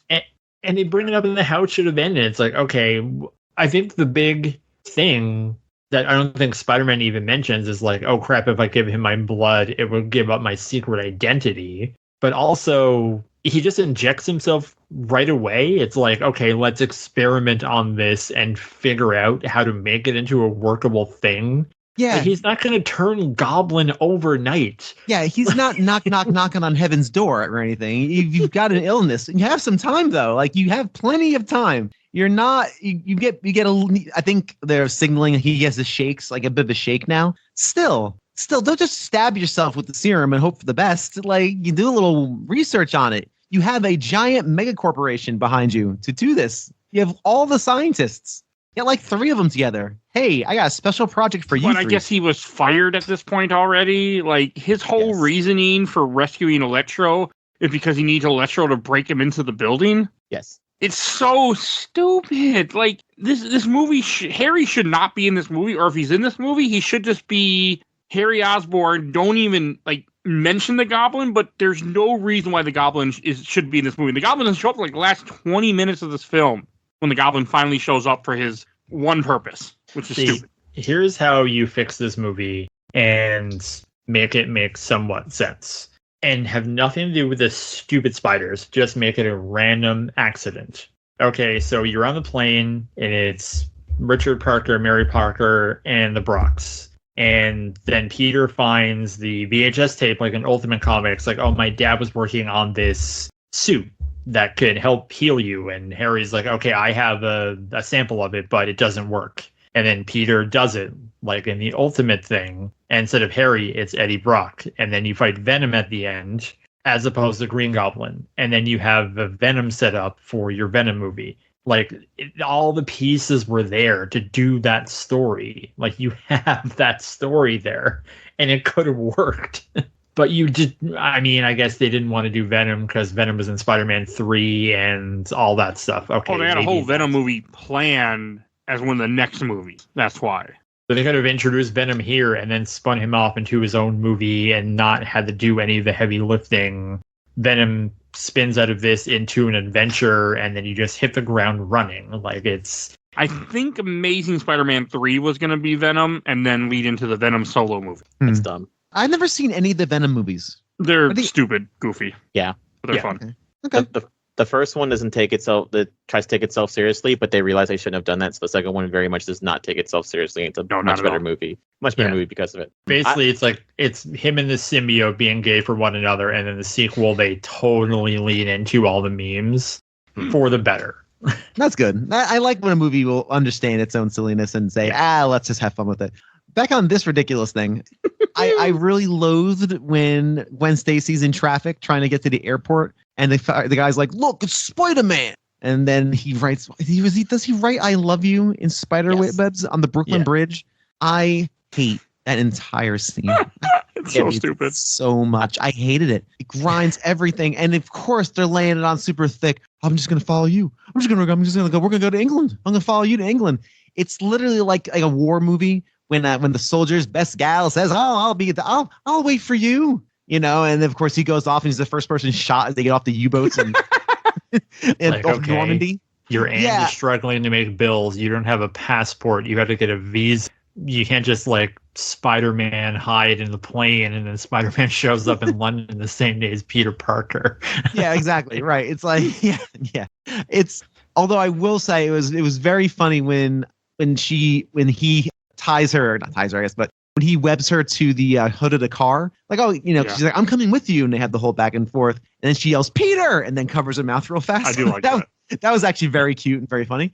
But I really loathe this whole thing. I honestly don't know what they were saying to each other because I just stopped paying attention. I just stopped. I'm like, this will be over eventually. Something that's not cute or funny, and I don't know why they keep doing it, is like Spider-Man stalking her. And then she thinks it's cute. It's like, were you following me? It's like, yeah, I was. Stop. Yeah, stop. It's one of those things where, like, this is also 2014, so it's more like to the cute. It depends on the cute. No, we were. This is. But the cute scary, like, depending on how you feel about a person. But also, it was a point where I don't think we were as aware, like or at least the zeitgeist was aware, like, no, this is bad. Like, you don't do that. Like we are now. Creep by Lonely Island was out by this point. Like, we all knew about the creep. I mean, we should have known. We were in the era where, we were in the era. I think we were understanding at this point. Not okay. Yeah. Again, there's so many warning signs, and you just want to tell Gwen, just your first instinct in the first 5 minutes of the movie was correct, and just cut bait and run far away.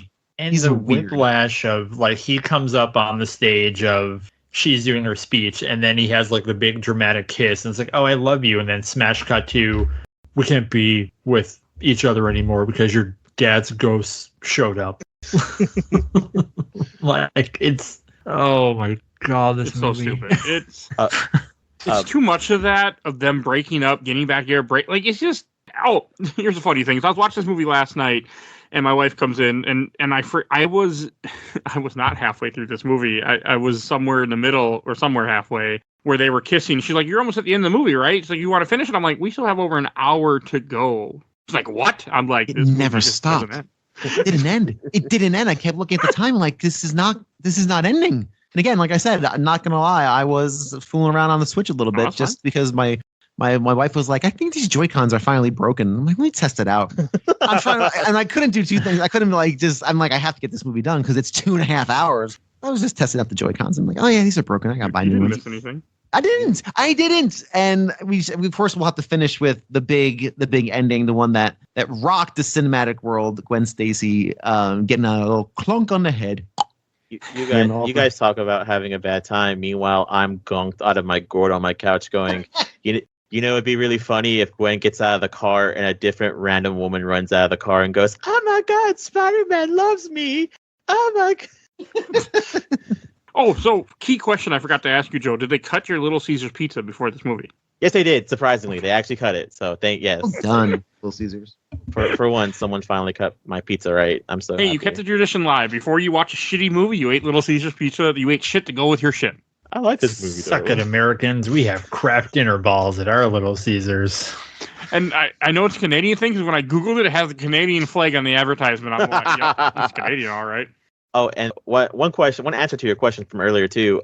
The way they figure it out is, or the way Harry figures out that Peter is Spider-Man, even though for some reason he's not in No Way Home, he pieces it together because he says Peter mentions Gwen, and then Harry meets Gwen at one moment, and then it's also a weird cut too. It's how you know this movie's also poorly written, so I'll give it that. Just because Peter takes pictures of Spider-Man does not mean he knows Spider-Man. So you don't have to be a massive cunt to your best friend, boyfriend, and be like, just bring me Spider-Man. And it's like, dude, I just take pictures of the guy. You really think I'm out there almost being hit by cars every fucking day? He's like, and again, Andrew Garfield's very good in that moment where he's like, I used a long lens. I took a picture, crazy. I'm not best buds with the Spider-Man. I don't have his cell. Like, what?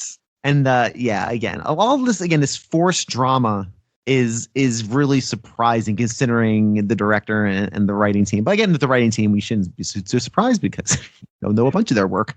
They like forcing drama in all sorts of places it doesn't belong. Half of them kickstarted and ended the Dark Universe, so... Oh, were they also involved with that failed Alex project? Kurtzman was the director of Tom Cruise's The Mummy. Yes. The was that the Universal? Yeah, the Universal Cinematic The Dark Universe. Grand opening, grand closing. I like seeing every so often people will post a picture of all the big actors sitting in chairs for this photo shoot of what was coming, and it's just like yeah that came and went. Did Mummy do that bad? Yes. Oh God, yeah, it's so bad. Okay, I've never seen it. I don't mind Tom Cruise, but I don't watch him in a lot of movies. Oh, and the last Tom Cruise movies I watched were all Mission Impossibles. So. And then also fun fact too, the Peter scene where Emma Stone screams Peter, she was originally supposed to scream Spider-Man, and her covering her mouth was actually her like admitting she fucked up, but they legit thought it was fucking funny, so they kept it in the movie. It works. I think it's a fitting part for the movie. It's sweet. It fits the characters. It's one of the better things about this movie. I also think if this movie would have ended without her dying, like everybody's expecting, without even having Goblin in any shape or form in this movie, the movie would have been better for it. I think the Goblin stuff really hurts this film because it's completely unnecessary. Yeah, I totally agree. Okay, I was gonna say Electro should be your big-ish bad. That's enough. It's enough of an antagonist. It's fine. You have to use a little bit of science, a little bit of cleverness to defeat him. Fine, sure. Magnetize your webs. Fine. Okay. But yeah, once Green Goblin shows up, there really is a sense of like, again, we get more of this? Like this, we concluded. Like it felt like it concluded. But go ahead, Joe. You can talk about the passing of the great Gwen Stacy. What were you going to say? But I want you to go ahead because I'm about to go off on tangent. Sure. At least in Spider-Man 3, like Harry Osborn did some research about how the glider worked and made his own, and Norman Osborn knew how that thing worked. Like, Dane DeHaan automatically knows how to pilot this thing. He would crash into a wall. And full honesty, I love Spider-Man 3. That scene where like fucking Peter and fucking, or technically it's Tobey Maguire and fucking, what the fuck is his name? Topher Grace. Well, New Goblin, James Franco. James Franco. When they actually finally forgive each other and they're back to back fighting two separate villains, honestly is like my favorite part of that whole fucking movie. And it's so goddamn fucking heartwarming because I at least admit Spider-Man 3 kind of ends on kind of not a good note, but not a totally awful note. This whole ending of this movie is a goddamn fucking downer because at the end of the day, Ghost fireman dad admits that he's right and he ends up getting fucking Gwen killed. Yeah, it's just all the setup. Apparently, one of the talks for the third movie was that they were going to bring Gwen back to life. They were going to bring her father back to life. They had a why? I'm sorry to interrupt you, but why? No, I don't know why. Answers. Like, just stupidity. But that was some of the plot points of the movie was to bring them back. Why? You're asking why, but yeah, how? Like, even I don't fucking know that. Are they going to do the water clone saga? I don't know. Oh man, they could do, you know, it's funny, we're winding way back. We're talking about the dad showing up at the graves, and it's like, how is he even there? And I was like, oh man, it's like Big Boss in Metal Gear Solid 4, where he just has like a bunch of parts of other people and like somehow has survived or something. Yeah, that's good. Very good. It felt as long as Metal Gear Solid 4. Good lord. It's almost about as long as the epilogue. Almost as long as the epilogue, that godforsaken game. I like Metal Gear Solid, but it's fine. But here's the thing with Gwen Stacy though, and I again, this is a fine example of I kind of dig what they would try to do here as in dispatching Gwen Stacy. It's as she's falling in slow motion. He slings down a web. The web opens its web fingers to make a web hand to web grab the web falling. What? I hate that so much. I hate that piece of CG.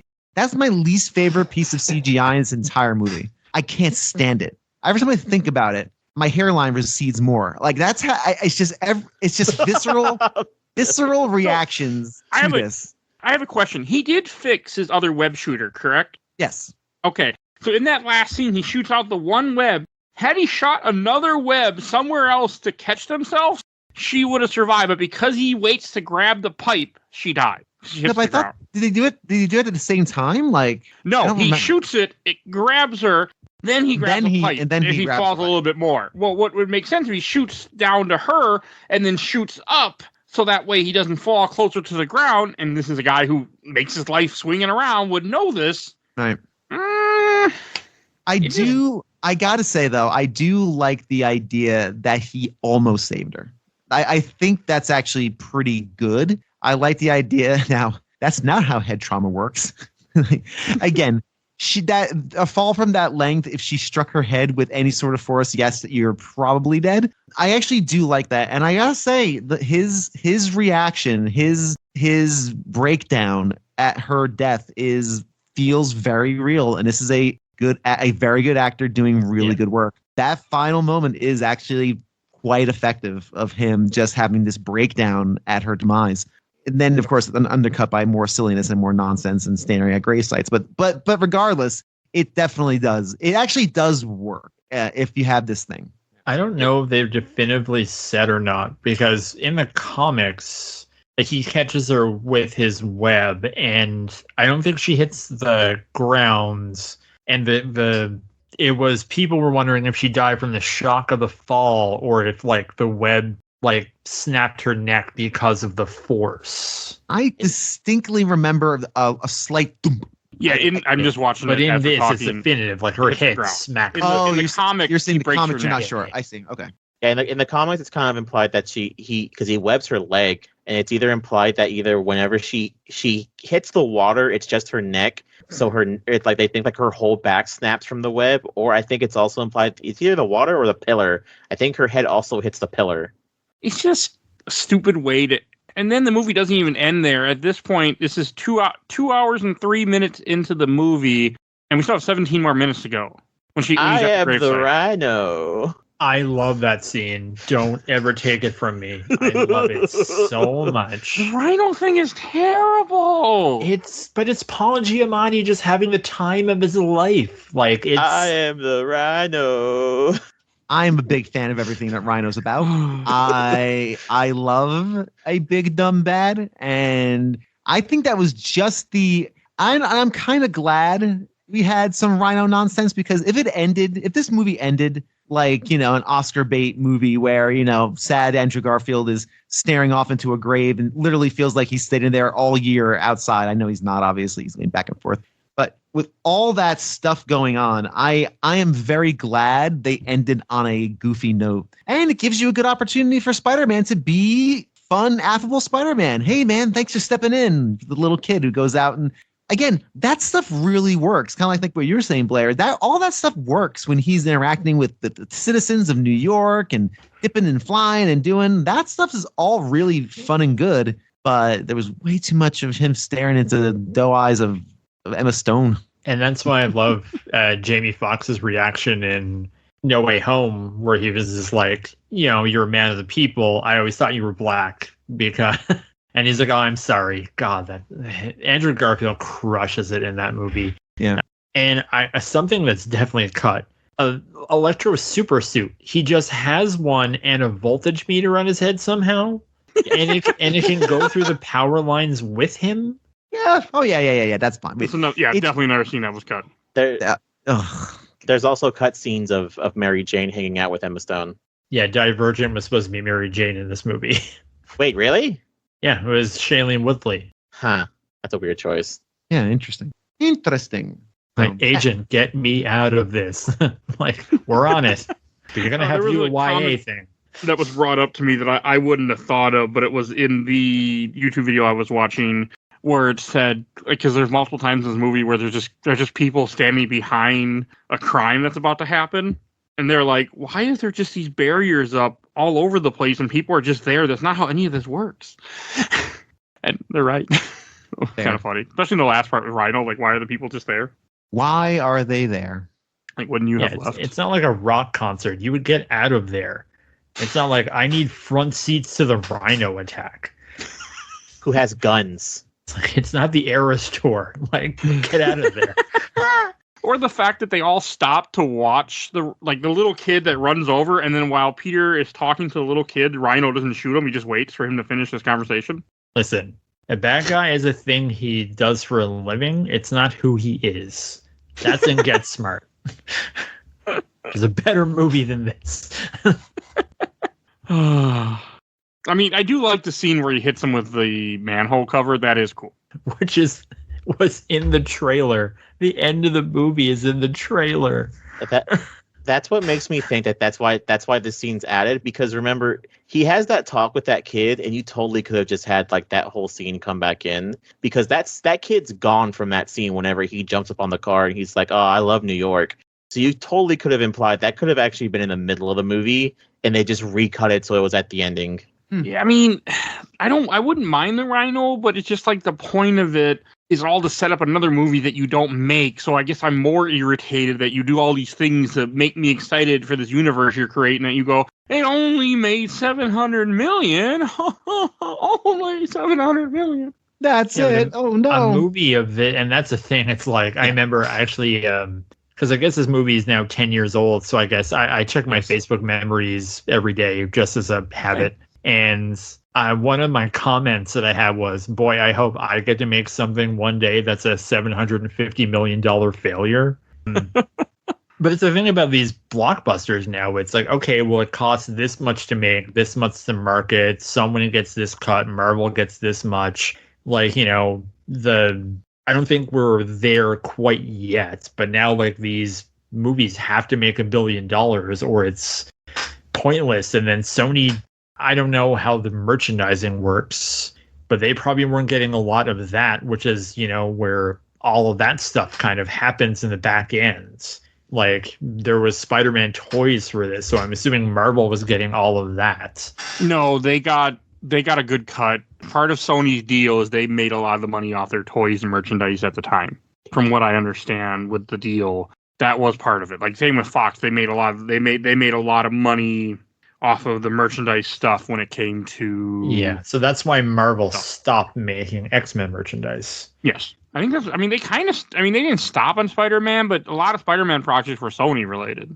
Yeah, I think Marvel had much more than merchandising pie. I mean, again, it's only speculation because they stopped they full stopped on Fantastic Four and X-Men toys because they didn't get any of that. But with Spider-Man, there was Marvel Legends for this movie and other toys and a Happy Meal promotion and probably toyetic Spider-Man things and like Diamond Select. So if they weren't getting a lot of money from that, they probably wouldn't have existed. I think Sony had more say in it because of the way the contracts were.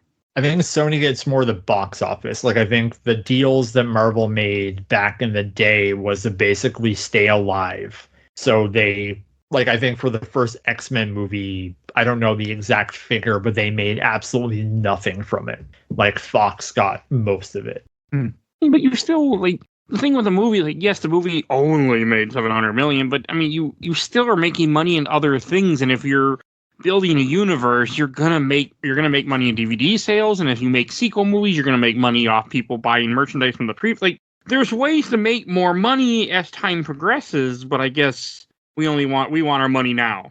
Well, I guess it's the whole thing. Everyone wanted what Marvel had because what happens? Well, is it year or two after this? So Man of Steel was 2013, which again, the same thing as Amazing Spider-Man. Let's follow the Nolan thing of rebooting Superman as this gritty whatever. And then the sequel is like, we got to have Batman. We got to have Wonder Woman. We got to introduce the Justice League and Lex Luthor and all these other things because they basically don't want to do Marvel Phase 1. They want to go from Superman to the Avengers. They want to go from Spider-Man to spin-offs.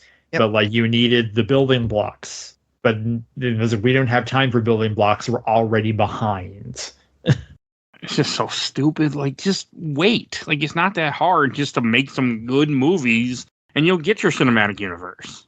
I mean, hell, look at Marvel now. The MCU is kind of falling apart. Yeah, it is. But like Marvel back then, when you think about, so Iron Man was a big hit, but those Phase 1 movies, they reviewed okay and did okay business. Like, it wasn't until the Avengers happened that thing really kicked into high gear. Like Captain America, I mean, the box of like the first Avenger, I love Captain America, the first Avenger, but that didn't do incredibly well. Same. Like, it was the Avengers that was the $1 billion one, and then everyone, you had to go see this afterwards. You know, Sony's executives want the MCU, they want the spin-offs, they want the perpetual franchise that keeps going, that they don't have to search for new IP. But, you know, they didn't want to slowly build into that. Again, like I already said, it's just like executives are giving us pressure to make our roadmap be damned of how this movie does. Yeah, and it's not an artistic roadmap. It's a cynical, money-focused, profit-based roadmap, and that's not what Marvel did with the MCU, right? They were thinking about the characters first and the movies first, and yes, they wanted to make money, and that's but there was no guarantee it was going to work, and obviously no one's done it as well since. I mean, Marvel doesn't do it as well as they used to because they got too big for its britches as well. But yeah, this is I've been thinking a lot about cynical games. I actually my upcoming episode for my show for Tales from the Bargain Bin is about NBA All-Star Challenge for the Super Nintendo. It was random Super Nintendo basketball game. At the very end of this hour-long conversation with myself and the guest, we settled that this is a cynical game that was just pumped out during the height of 90s basketball frenzy. And that's kind of what this is. This feels a little cynical and cold to me. That's all very calculated with an end game, no pun intended, obviously, but with an actual end game of, hey, let's just use this as a springboard for more stuff, instead of really focusing in on a story that could lead to more stuff. And I think that's why this really falls so flat. And it feels like it's just a bunch of checkboxes that were selected by a committee, as opposed to like a story, Because it was. Yeah, it basically was, yes. If it always makes y'all feel better, there was actually a recent news article where they said that apparently they were going to introduce Venom into like the animated cinematic universe, Sony's animated one. So they were going to have Miguel O'Hara, which is the main antagonist for the new Spider-Man movie, fight a cartoon version of what the fuck is his name? The guy that's playing Venom now. Tom Hardy? Tom Harding? Yeah, they were gonna have Miguel O'Hara fight a cartoon version of Tom Hardy. Butler, the creators of like the Spiderverse movies, were like, we are not doing any crossovers. We are not being put in your universe. We have our own thing. You need to leave us the fuck alone. That's just stupid. Yeah, I know. Yeah, I am it's upset that we were supposed to get a Spider-Man 2099 and we didn't. That upsets me. That would be a good movie. And there's so many things you can do. Like I mentioned, superior foes of Spider-Man, like Spider-Man 2099. I'm actually interested to see where this Nick Cage Spider-Man Noir series goes. Oh, I'm so happy for that. I know. Yeah. I was like, I'm going to be Spider-Man in live action this time. Like, I can't wait. Oh, it's going to be so crazy. Gonna be wild. I can't believe that they did it.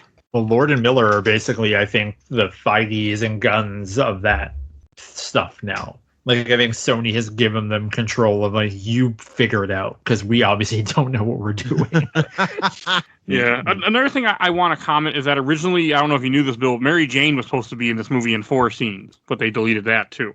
Yeah, I heard someone mention that, and my brain suddenly turned off and said, "Huh, I wonder how those new Joy-Cons are holding up." My son's probably been playing for a while. I'm woman sorry, that's in the I just Virgin keep going movie. in and out of this because this movie, boy, oh boy, this put a whammy on me. I need something good. Next time, invite me to something good. Well, actually, I know the next one I'm gonna be on. I don't know if it's good. I guess Bill and Mike toned out because both me and Blair said something and it got real quiet. I guess both of y'all were like zoned out at the exact. I'm sorry. There have been, and look. We're at hour 40 something of this already. Yeah, if you're still listening to this show, you like this show, so we'll divulge a bit. I try to be very present for these things. Like I really do try to put on the good performance. Like I take this seriously. And the last few I've done, I feel like I have just spaced. I think I'm very tired. I think with is low. I don't know what's going on. With Well, hey, if it makes Eternals, you feel any better, the next thing I have you on is Moon Knight, which I don't know if you saw, but I had to postpone. Yes. But also, most likely, if the Patreon poll wins, which I think it will, because usually at this point, it's going to be Dirty Harry. Ooh, I didn't even see it there. I haven't even seen the Patreon poll yet. I missed that in my email. and also I guess for the Fair enough. future, because we did Amazing Spider-Man 1 and 2, the Eternals episode's up, so I guess that means soon we're going to be doing Spider-Man No Way Home, which is the redemption arc for Andrew Garfield, unless I you have already no- did that. I haven't done No Way Home yet, and I have no plan to do it yet because Spooktober is coming, and I got a lot of stuff planned, Bill, for you and Ken. So. Yeah, No well, that's boy. fine, but I guess like this is, the homework to get Yes, to this- like the catharsis. Eventually, I you don't can know if next year, regardless. Like, If I should do Spider-Man 1, 2, and 3 before I do No Way Home, because those fits, I don't know. So we'll see. It's either going to be No Way Home or it's going to be I'm going to start that trilogy, but I haven't decided yet. I want all 4. I am fine with demand. all 4. And you have to do it now because it's in the recording. And no, he's going to edit it out. God damn it. No, I won't actually. No, he won't. Come on now, listen. Hey, I edit out some stuff, but not the funny stuff we say or not. Hey, last year I promised we were doing the whole Alien series. I've done 0 so far, and it is June. So hey, you know what? I promised the fans you will get at least Alien 1 in Spooktober, but that's about as far as I can promise in this So you're going to do the whole Alien series? You're just going to do 2 movies and stop? I want. You really probably could. I mean, I want to watch them all on the Predator movies just because, like. But yeah, I don't know. It was my big plan, but it didn't happen. Well, there's only 2 Alien movies, Alien and Alien 3. What? Pardon? Pardon? Throw on the show. Get out of here, Joe. There is no Alien 2. No, it's Aliens, but there's no Alien 3. That movie's garbage. That's the joke. It says Alien 3, but whatever happened to Alien 2? Alien That's Resurrection the is joke. Sigourney. So You really suck, McBain. I don't know. I mean, at some point I will do No Way Home. I mean, I haven't seen this in theaters, so I'm looking forward to whenever I get around to rewatching it. But like, I had to do this movie first in order to do No Way Home because Bill hadn't seen Amazing Spider-Man 2 yet, and I needed him to see this garbage So that way, when we do No Way Home, he'll get some of the references better, and we can talk about it. And then you'll watch that and you'll be like, that movie wasn't that bad. Maybe I'll give it another go. And you'll put it on for 20 minutes and be like, oh no, this is just as bad as I remember. That's. I do find it funny that it took us 2 years to get to this movie from the time we did Amazing Spider-Man 1, and then it took 2 years for this movie to get made too from Amazing Spider-Man 1. So I found that funny. That wasn't on purpose. So we're winding down, and I guess the last thing I will say, for people who don't know, here's a little behind the scenes. We have little group chats on the go over these things. You probably heard it in other episodes. Yes. So I recorded a little video of Blair in a laughing fit because they go down in the Oscorp dungeon where the Sinister Six weapons are, and they have the last remaining spider whose genus is Uranus Ascorpius, and I lost my damn mind. I didn't even notice that. Was it written somewhere or was it? Yeah, it's on the little plaque. Yeah.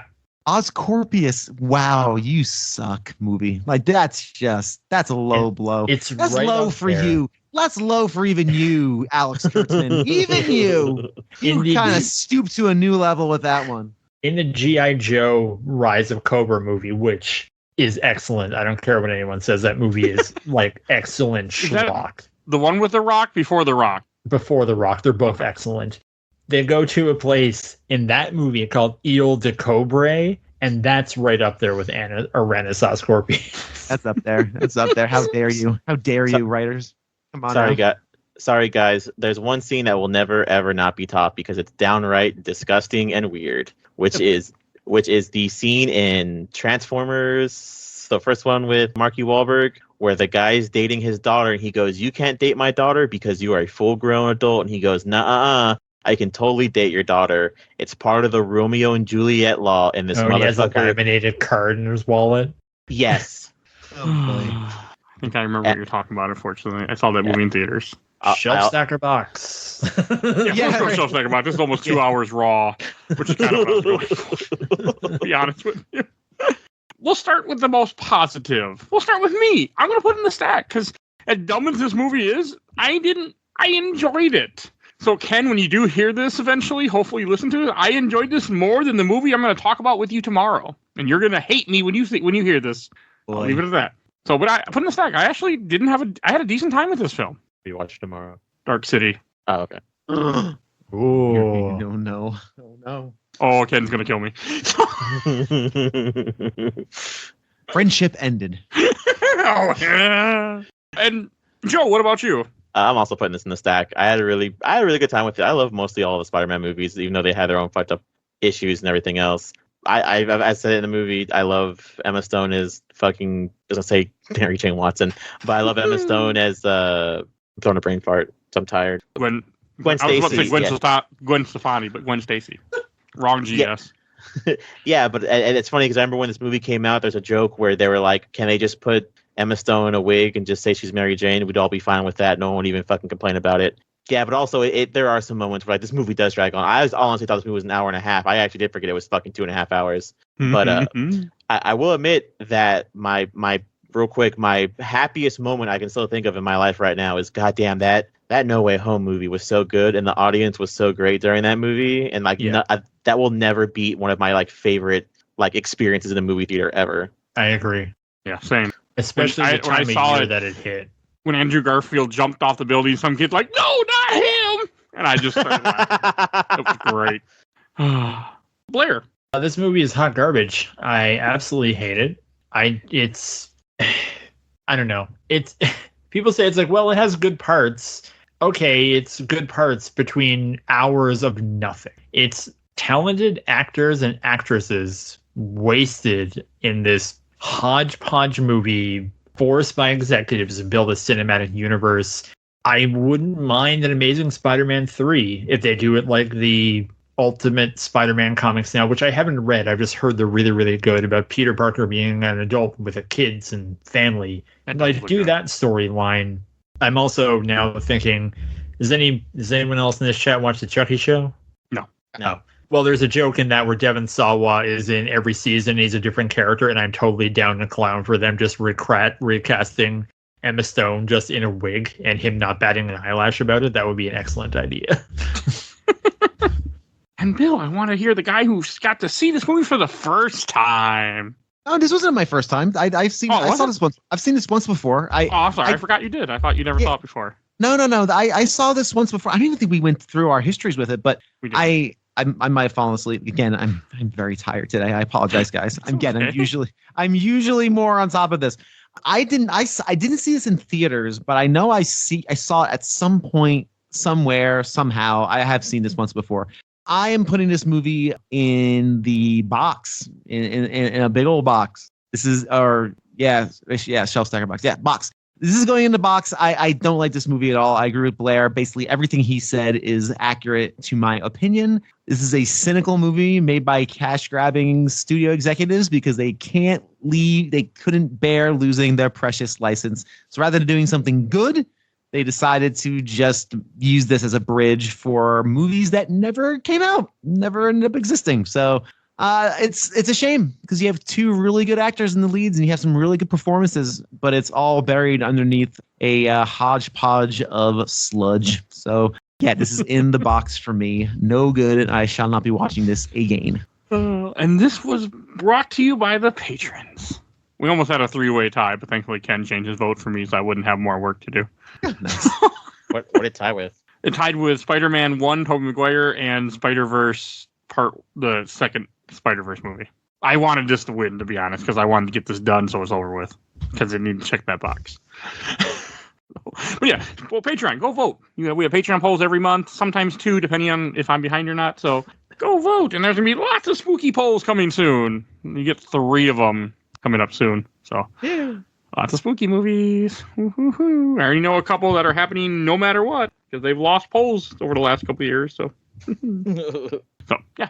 And Bill, where can people find you at?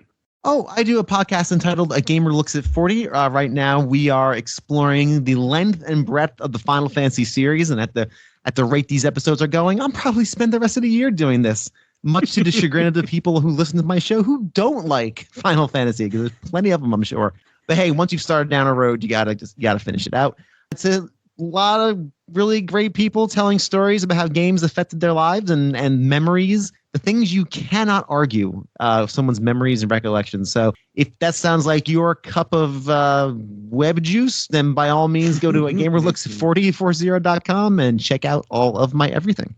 And Blair. You can read my work with the dozens of people, I guess, at comicbookvideogames.com. You can follow me on various socials. Just look my name or Blarcade. You can find me on Twitch. I'm streaming superhero games. I missed the anniversary for this one. I can't believe I missed that. I don't know if I have my setup by then. Maybe we'll do it in 15 or something. I have the Amazing Spider-Man 2 for PlayStation 4. I'm looking at it right now. Yeah, but, find me streaming stuff like Maximum Carnage and Turok and X-Men Mutant Apocalypse and Spider-Man 2 and probably Batman 89 or Nintendo in a few days and Catwoman, because that's 20 years old this year. God, where does time fly, huh? Right out the window, you didn't even know. I used to know every word of that song. But all right, if you enjoyed this episode, over 650 other episodes. I just got the badge today that told me I published 650 so far. So definitely go check out our giant catalog. All our Spider-Man stuff will be in the show notes of this episode. So if you want to find something Spider-Man, you will see it all in there. Want to give a shout out to my awesome intro and outro courtesy of Helena at Hell Has Fear. You can follow her on Twitch, TikTok, Instagram. Like I said, mentioned Patreon, support the show. Discord, please join us, talk with us. Always happy to have new people join us and talk. And please follow us on Facebook, Instagram, Twitter, Threads, YouTube, audio only. You can find us on all those things. I think that's everything I need to say. So we will see you guys all next time. Bye, everybody. Bye. I am the Rhino.